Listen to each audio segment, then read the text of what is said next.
following WCIA 3 News Special is brought to you by the McDonald Group, Express Employment, and Copper Creek.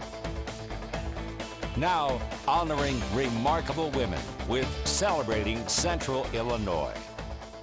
Here is your host, Karina Rubio. Thank you for joining us tonight. I'm Karina Rubio. March is the month all about women, highlighting their contributions to history, culture, and society. Whether they're moms, wives, grandmothers, aunts, or sisters, they are all special people. And with that, we're continuing our year-long special called Celebrating Central Illinois. This month, it's all about remarkable women that are doing great things in our communities. In this half hour, you'll meet the women that you nominated, like Erin Watson, a mentor for teen moms in Champaign County.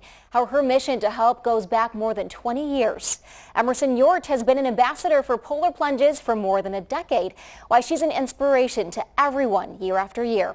And a mother who went through heartache, the support she's giving to families going through a tough time. Most people, you know, they lose a parent, they lose an aunt, an uncle, a sibling. Not everyone loses a child. You expect your baby to grow up, reaching all their hopes and dreams. When they don't have that opportunity, it can change a family forever. One Oakwood woman and her husband lived through that unthinkable tragedy, and now she's helping other families with similar stories through the grief process. Just allow the weight of your body to fall back onto that. The emotional weight these parents carry on their shoulders doesn't rest so easily, though. They all have at least one thing in common. My husband and I lost our first daughter, Maggie. She was stillborn at 36 weeks. And it was every parent's worst nightmare where your child has a cough and then 2 days later they're not here anymore. Carrie and her husband Ben took their 17-month-old Luella to the emergency room on a Sunday in 2018. It was croup. Doctors told them she would be okay. Bring her back if she gets worse. But by late Monday night, she was admitted to ICU. It still felt like, you know, they felt like it was a good prognosis, like we're going to monitor, do these neb treatments. But by Tuesday evening, they were going to put her on a ventilator, and it kind of turned there. Luella suddenly passed away. For Carrie, it's still hard to find the right words to describe the heartache. Your world completely blows up and everything you knew just goes out the window. She was left asking herself, how do I continue on? The first step, packing up the car with Ben and their 2 kids and making the 9-hour road trip to a retreat center in Wisconsin. Carrie says they needed to surround themselves with people who could truly relate to the pain of losing a child. We immediately, I think on the drive back from Faith's Lodge, our wheels started turning and we were thinking about maybe we could offer this where we are to grieving parents. After a lot of planning, the idea came to life. Carrie and Ben opened Luella's Lodge on 10 peaceful acres of land in Oakwood. They hosted virtual support groups throughout the pandemic and began welcoming families to the lodge for retreats in October 2022. 6, 5, 4, 3, 2, 1. Breathwork and yoga are just some of the holistic therapies available for parents here. Carrie says it's a time to slow down and focus on your feelings, something she learned in the early days of her daughter's passing. I found being out in nature was really comforting for me. It almost expanded my view a little bit and made me feel like there's got to be more than what's here right now. Families who have suffered loss can walk the beautiful grounds, enjoy the private lake, go kayaking, and make art memorializing their child.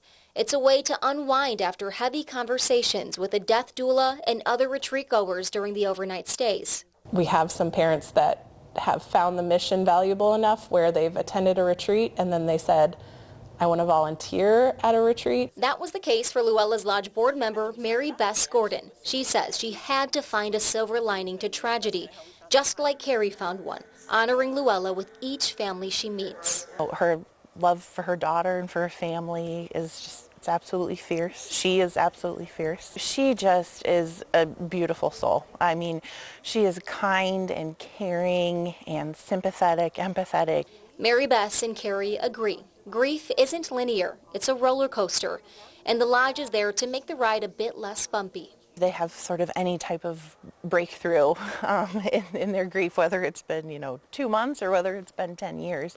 Time doesn't always heal all wounds. Carrie says even still, there are days that can be unexpectedly very hard for her and Ben. We kind of anticipate that to be forever. We're anticipating being 80 years old and a memory pop up of Luella and just be a mess for a few days, and that's okay. Luella's Lodge also offers day activities in addition to those overnight retreats. So far, Carrie and her team have hosted 8 retreats with people coming from 7 different states. All right, and she's a big help for one small town in central Illinois, from delivering meals to neighbors to volunteering with kids. I'm retired. I've got time.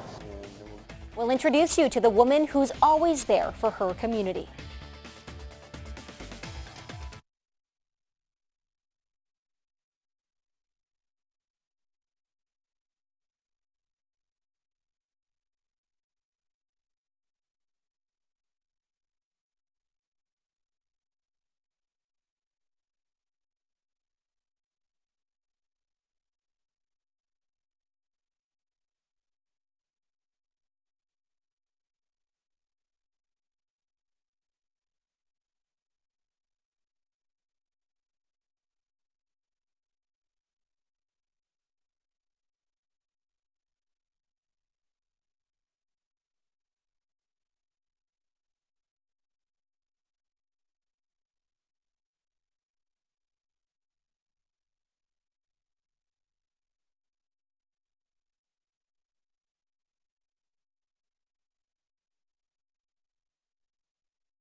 Celebrating Central Illinois continues, honoring remarkable women. There are several events throughout the year that help raise money for Special Olympics in Central Illinois. It takes a lot of planning and people to make them successful. In Champaign, there's a remarkable woman who's a key player in keeping people motivated. Hi everybody, I am Emerson, the Muhammad Polar Plus Ambassador. This year I am the Polar Plus Ambassador again, and I'm so happy. I'm so glad I'm doing it again. It's Emerson Yort's 11th year diving into this role. She's 21 now, but has been participating in these Special Olympics fundraising events since she was 8 years old. There's never been a time when she hasn't just kind of picked up and done whatever she wanted to do. She's very self-motivated. Emerson's mom says her daughter is a go-getter. Her goal is to spread that spirit to her fellow athletes. It's a job she takes very seriously. Let me plunge! Let me plunge! But if I cannot plunge, But if I cannot plunge, let me be brave and attempt. let me be brave in attempt. Thank you. Thank you. Bravery is Emerson's approach to life. Rushing into freezing cold water isn't always easy, but she says it's an opportunity to challenge herself, and being your own cheerleader helps. It's so freaking cold. I'm like, I can't, let's do this, but I got this. Emerson says meeting new people every year is a highlight. She looks forward to seeing familiar faces too. And although she may not see them often, it's like no time has passed when they reconnect. The level of friendship is something to be learned from. Emerson has just been an inspiration. She keeps us moving. She keeps us going with her happiness. Micah McMahon is a big part of the annual law enforcement torch run. He and Emerson have been good friends for years. Every summer, she proudly hoists the torch above her head, leading the way for officers and athletes. Emerson shows up for her friends, no matter the time or place, because she knows how big of an impact this fundraising money has on her community. I think it's really wonderful to support us, and officers give us opportunities to create themes. Those who know her say it's her heart and ability to pick others up when they're down that make her the perfect person to spread this message of inclusivity. What you can do regardless of what society is deemed as a disability and turn that disability into a strength. And that's what she does every day. As a parent, it certainly has taught me more than I could have ever imagined in terms of the tenacity. Emerson says the role of ambassador isn't about recognition, but this honor of remarkable woman means everything to her. That makes me happy, makes me not cry, but makes me happy, so I love it. Central Illinois has many tight-knit small towns where everybody knows everybody. People often rely on friendly neighbors when they need help in places like that. In Bemet, there's a remarkable woman who will always answer the call. Yeah, we'll take a couple trips. And off goes Gail Lefevre. She's picked up food from Lucky Monkey Pub and Grub more times than she can count, but it's not all for her. If somebody needed help, you don't hesitate to help. So that's how I was brought up. She's out the door, loads up the car, buckles up, and heads to the first of about 15 stops. We've almost hit the 3-year mark with our piece meals. People like Beth Carey rely on this food. Gail has been making the deliveries for more than 20 years. It's a rotation between her and a few other volunteers. The meals go to the elderly or people who have difficulty getting around on their own. My husband has some medical issues that mean he can't help me do a lot of the things he used to do. And for those who live alone, Gail says old age can be lonely. Face-to-face conversations with people become few and far between. At least we know that at noon every day, Monday through Friday, somebody is connecting with them. Somebody sees them, opens the door and says hello. Mrs. Oz? Here you go.